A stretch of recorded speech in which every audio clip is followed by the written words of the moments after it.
我为什么今天来 Why do I come here today? 因为有一个非常简单的一个原因，因为你们是我的革命的继承人。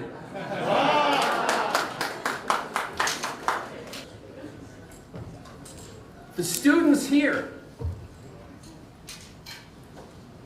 are my revolutionary successors. You have been given the privilege of studying in China. I didn't have that privilege.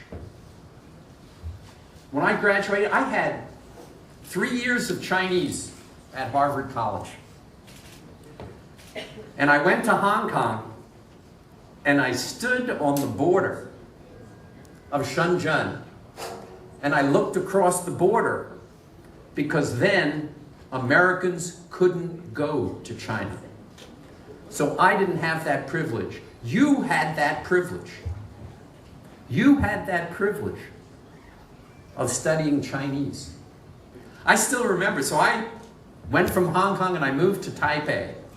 And I went to a place called Shifan Daxue. And when I hear the Beijing opera, the wonderful Beijing opera that was just sung, I think back to when I was a student at Shifan Daxue. It was called the Guoyu Zhongxin. And I lived with a Chinese family. And that Chinese family, at 11 o'clock in the morning, put on Peking opera. And at 10 o'clock at night, shut it off. So boy, I heard a lot of Peking opera in those 2 years. And when I watched you perform so beautifully, what was incredible is I didn't have much money then. So when I arrived in Taiwan, I had the names of 2 people who one of my professors had given to me. And one was a historian at the Academic Sinica, and his wife was a television producer. And I have dinner one of my first days there, and she says to me, 你会唱歌吗? And I kind of go, 为什么? And she says, well, I need a foreigner to sing Peking opera on Chinese television. I didn't really care. So I said, 多少钱? And she said, 200块美金呢. I said, oh, I can sing! I can sing! So I dressed up, and I actually was not nearly as good, but I sang Peking opera, and it paid 2 months of tuition, room, and board for me. So it really was worth it. But there were so many setbacks in those early days. I had 3 years of Chinese in one of the best programs in America. And I arrived, I was so excited, because in Hong Kong they spoke English. So I arrived, and I couldn't go to China. So I arrived in Taipei, and I get into a taxi to go to the hotel. And I say to the taxi driver, the name of the hotel, it was 新中国大酒店, New China Hotel. So I say to the taxi driver, 我要去新中国大酒店. And he looks at me like I'm speaking Greek. Finally, I say it to him 5 times, and he doesn't respond. Finally, a policeman comes over with a white armband, which means he spoke English. So he says, where do you want to go? I say, I want to go to I was very disappointed. But it got worse. It got worse. I arrive at the hotel, which was, I think about $5 US a night. It wasn't exactly high end. So I arrive, and there's a line, check in, and there's a non-Chinese arguing with the clerk. I mean, they're just fighting about the bill. This terrible argument. And finally he finishes, and he walks away. And I say to him, I want to speak Chinese the way you do. And he looks at me very oddly. And again, this is in Taiwan. And he looks at me oddly. And I said, I want to speak. I figured maybe he doesn't speak English. And he says, I want to speak Chinese the way you do. And he looks at me and says, That was Japanese.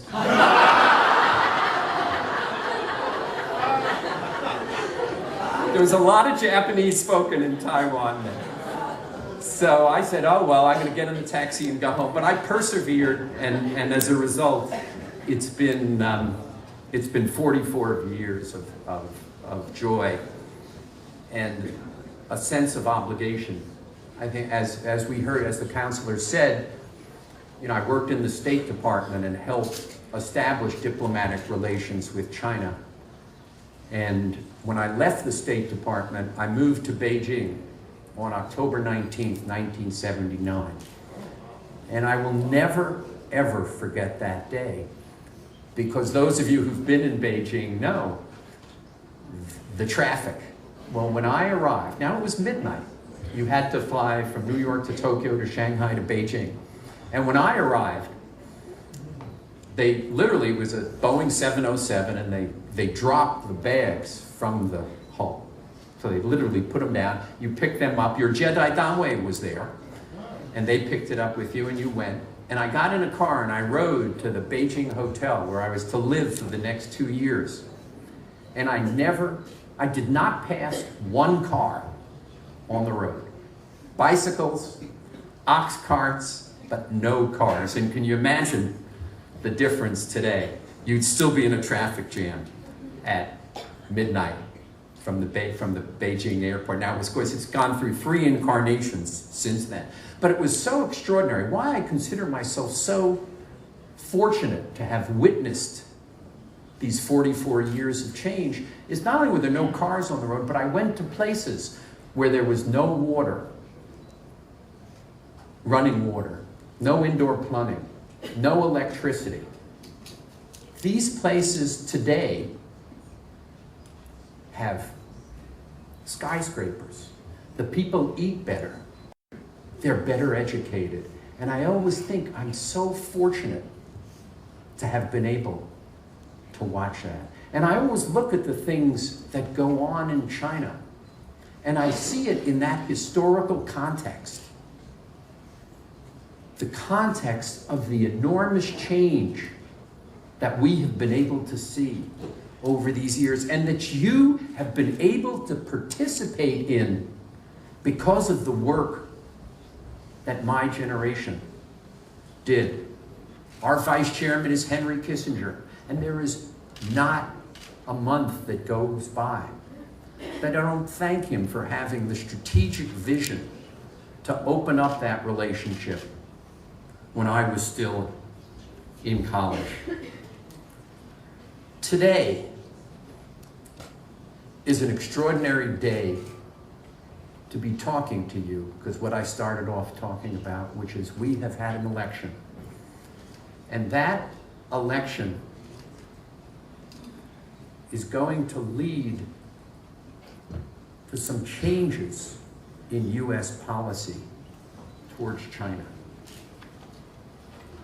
And what you who have been given the privilege of studying in China, of seeing China up close, of developing an understanding of China that your classmates who didn't go to China, that others in America who have not been able to live in China, you have an obligation to participate in the debate about U.S. China relations that is going to happen over the next several months and several years. That what allowed you to have this extraordinary experience, what allowed you to be able to speak, I hope you can all speak Chinese, I hope it was a good experience, but you have taken on, without knowing it, an obligation, because to whom much is given, much is expected, and you have been given much. So the question becomes, will you give back? Will you participate in the discussions that are occurring in America about U.S. China relations? Because I think in the long term, when I look out over the horizon, I am optimistic about U.S. China relations. I always say I've seen the promised land, and I've seen it in two ways that we don't talk about all that much. One, and it came to life about 3 weeks ago. I went to Dayton, Ohio. Now, as much of a global person as I've been over my life, my brother was domestic. He lived his life in Dayton, Ohio.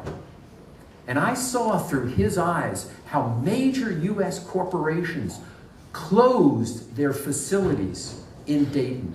How General Motors, how Johnson's Controls, how National Cash Register closed their facilities in Dayton. And I watched the city become hollowed out. And 3 weeks ago, in an absolutely gorgeous autumn day, I stood in front of the old General Motors factory, which had been closed 10 years ago. And I watched it start up again with the world's largest automotive glass manufacturing facility. And it's employing 2,500 people in Dayton, Ohio, and it's built by a Chinese glass company. It's built by Fuyao Glass. And what you see now with this wave of Chinese investment, it brings the people together. When I moved to China in 1979, I went because I represented the first investors, American investors, into China. And investment is not like trade, it's like marriage. You don't go home and walk away and come back next year. You make it work. So what the investments that I made over these years in China have built constituencies in China that understand American and are pro-constructive engagement. And what's happening today, Chinese investment is going to build those constituencies here in the United States. And that's one trend that we don't hear talked about too much. And the other trend is represented by you. It's represented by every one of you. And it's represented by the 304,000 Chinese students that are now in the United States studying in our universities and in our graduate schools. So when I look at both you and I look at the hundreds of thousands of Chinese who are going to understand America the way you understand China better than your brothers and sisters, and the Chinese will understand America better than their brothers and sisters, and that, in the long term, is going to strengthen the U.S. China relationship to where we work together to confront the global problems that we must work together to confront. We will have defeats in the coming days, weeks, and months. And what I ask of you is to participate and speak out. Because when you participate and speak out, and I don't care what you say, you can disagree with me, it's okay. I don't have all the answers. But you participate because you have been given the privilege of being able to study in China, which my generation did not have. So let me close with the words from the losing cabinet last night. This loss hurts, but please, please, never stop believing that fighting for what's right is worth it. It is always worth it. And we need you to keep up these fights now and for the rest of your lives. 谢谢各位。